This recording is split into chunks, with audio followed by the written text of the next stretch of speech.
আসসালামু আলাইকুম, স্বাগতম জানাচ্ছি বিবিসি নিউজ আন্তর্জাতিক সংবাদে। শুরুতেই সংবাদ শিরোনাম, এরপর বিস্তারিত। যুদ্ধবিরতি সত্ত্বেও গাজায় অব্যাহত ইসরায়েলি হামলা, নিহত ৩। কানাডাকে জ্যান্ত গিলে খাবে চীন, ১০০% শুল্কের হুমকি ট্রাম্পের। খনিজ সম্পদের নতুন পাওয়ার হাউস হওয়ার পথে সৌদি। আলোচনার মধ্যেই ইউক্রেনে ভয়াবহ হামলা রাশিয়ার। দর্শক, এতক্ষণ শুনছিলেন সংবাদ শিরোনাম। এখন বিস্তারিত। আপনি যদি ইসরায়েলের ধ্বংস চান এবং মুসলিমদের পাশে থাকেন, তাহলে ভিডিওতে লাইক করে চ্যানেলটি অবশ্যই সাবস্ক্রাইব করে দিবেন এবং আপনার মূল্যবান মতামত অবশ্যই কমেন্টে লিখে জানিয়ে দিবেন। এখন বিস্তারিত। যুদ্ধবিরতি সত্ত্বেও গাজায় অব্যাহত ইসরায়েলি হামলা, নিহত ৩।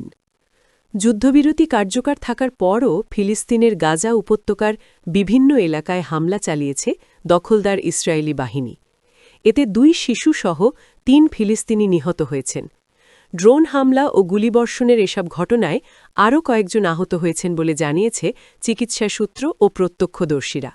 খবর বার্তা সংস্থা আনাদলুকে এক চিকিৎসা সূত্র জানায়, বেইত লাহিয়ার কামাল আদোয়ান হাসপাতালের কাছে আল জাওয়ারা পরিবারের ২ কিশোর, ১৪ বছর বয়সী সালমান জাকারিয়া ও ১৫ বছর বয়সী মোহাম্মদ ইউসুফ ইসরায়েলি বোমা হামলায় নিহত হন। তারা বেইত লাহিয়া এলাকার বাসিন্দা ছিলেন। প্রত্যক্ষদর্শীরা আনাদলুকে জানান, চুক্তির শর্ত অনুযায়ী ইসরায়েলি সেনারা যে এলাকা থেকে সরে গিয়েছিল সেই এলাকাতেই ইসরায়েলি ড্রোন হামলায় ওই ২ কিশোর প্রাণ হারায়। এর আগে উত্তর গাজার জাবালিয়া শহরের ওল্ড গাজা স্ট্রিটে ইসরায়েলি হামলায় কয়েকজন ফিলিস্তিনি আহত হন বলে অ্যাম্বুলেন্স ও জরুরি সেবা বিভাগের এক সূত্র আনাদলুকে জানিয়েছে। অন্য এক ঘটনায় উত্তর গাজার বেইত লাহিয়ার আল সালাতিন এলাকায় ইসরায়েলি গুলিতে এক ফিলিস্তিনি আহত হয়েছেন বলে চিকিৎসা সূত্র জানিয়েছে। এদিকে খান ইউনিসের দক্ষিণে কিজান আল নাজ্জার এলাকায় ইসরায়েলি হামলায় এক ফিলিস্তিনি নিহত হয়েছেন বলে চিকিৎসা সূত্রগুলো জানিয়েছে। কানাডাকে জ্যান্ত গিলে খাবে চীন, ১০০% শুল্কের হুমকি ট্রাম্পের। চীনের সঙ্গে সম্ভাব্য বাণিজ্য চুক্তির পথে হাঁটলে কানাডার ওপর ১০০% শুল্ক আরোপ করার হুঁশিয়ারি দিয়েছেন মার্কিন প্রেসিডেন্ট ডোনাল্ড ট্রাম্প। শনিবার এক কড়া বার্তায় তিনি কানাডার প্রধানমন্ত্রী মার্ক কার্নিকে সতর্ক করে বলেন, এই ধরনের কোনো পদক্ষেপ কানাডাকে বিপদের মুখে ঠেলে দেবে। নিজের সোশ্যাল মিডিয়া প্ল্যাটফর্ম ট্রুথ সোশ্যালে ট্রাম্প লিখেছেন, চীন কানাডাকে জ্যান্ত গিলে খাবে। তারা কানাডার ব্যবসা বাণিজ্য, সামাজিক কাঠামো এবং সাধারণ জীবনযাত্রাকে সম্পূর্ণ ধ্বংস করে দেবে।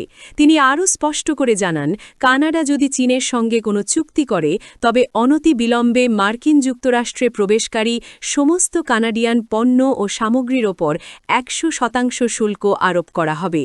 ট্রাম্পের এই হুমকির পর সরাসরি তার নাম উল্লেখ না করলেও একটি ভিডিও বার্তায় নিজের অবস্থান পরিষ্কার করেছেন কানাডার প্রধানমন্ত্রী মার্ক কার্নি। তিনি দেশের অর্থনীতি রক্ষায় কানাডিয়ানদের দেশীয় পণ্য কেনার আহ্বান জানান। কার্নি বলেন, বিদেশি হুমকির মুখে আমাদের অর্থনীতি এখন চ্যালেঞ্জের সম্মুখীন। অন্য দেশ কী করবে তা আমাদের নিয়ন্ত্রণে নেই, তবে আমরা নিজেদের সেনা গ্রাহক হয়ে উঠতে পারি। খনিজ সম্পদের নতুন পাওয়ার হাউস হওয়ার পথে সৌদি।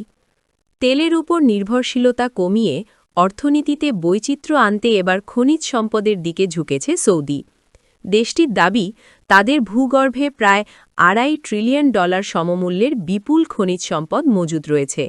এর মধ্যে স্বর্ণ, দস্তা, তামা এবং লিথিয়ামের পাশাপাশি রয়েছে অত্যন্ত মূল্যবান রেয়ার আর্থ বা বিরল মৃত্তিকা খনিজ।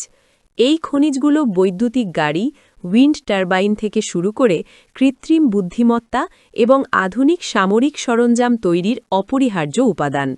বর্তমানে এই খাতের ৯৫%-এরও বেশি বাজার চীনের নিয়ন্ত্রণে থাকলেও সৌদি আরবের এই বিশাল মজুদ বিশ্ব রাজনীতির সমীকরণ বদলে দিতে পারে বলে মনে করছেন বিশ্লেষকরা।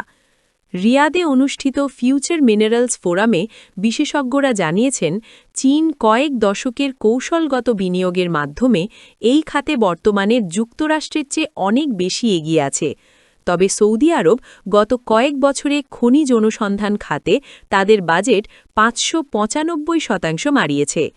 দেশটির ভিশন 2030 পরিকল্পনার একটি প্রধান স্তম্ভ হিসেবে খনি শিল্পকে গুরুত্ব দেওয়া হচ্ছে। রাষ্ট্রীয় খনি কোম্পানি মাদেন ঘোষণা করেছে যে তারা আগামী 1 দশকে খনি ও ধাতু শিল্পে $110 বিলিয়ন বিনিয়োগ করবে। তবে খনি থেকে সম্পদ আহরণ ও প্রক্রিয়াকরণ একটি দীর্ঘমেয়াদী প্রক্রিয়া, যা সম্পন্ন হতে কয়েক দশক পর্যন্ত সময় লেগে যেতে পারে। আলোচনার মধ্যেই ইউক্রেনে ভয়াবহ হামলা রাশিয়ার।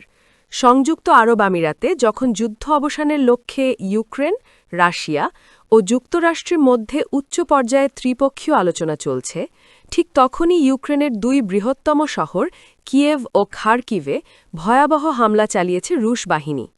শনিবার 24 জানুয়ারি ভোরে চালানো এই হামলায় একজন নিহত হয়েছেন এবং আহত হয়েছেন আরও 15 জন। কিয়েভের মেয়র ভিতালি ক্লিৎসকো জানিয়েছেন, রাজধানীতে চালানো এই হামলায় একজন নিহত এবং 4 জন আহত হয়েছেন। রুশ ড্রোন ও ক্ষেপণাস্ত্রের আঘাতে দিনিপ্র নদীর 2 তীরের বেশ কিছু এলাকায় অগ্নিকাণ্ড ঘটে, যার ফলে শহরের একাংশে পানি ও তাপ সরবরাহ ব্যবস্থা বিচ্ছিন্ন হয়ে পড়েছে। কিয়েভ সামরিক প্রশাসন জানিয়েছে, হামলায় একটি চিকিৎসা কেন্দ্রসহ বেশ কিছু বেসামরিক স্থাপনা ক্ষতিগ্রস্ত হয়েছে। নতুন বছরের পর এটি কিয়েভে 3য় বড় ধরনের হামলা, যা এমন এক সময় ঘটল যখন তীব্র শীতে -13 ডিগ্রি সেলসিয়াস তাপমাত্রায় কাঁপছে শহরটি।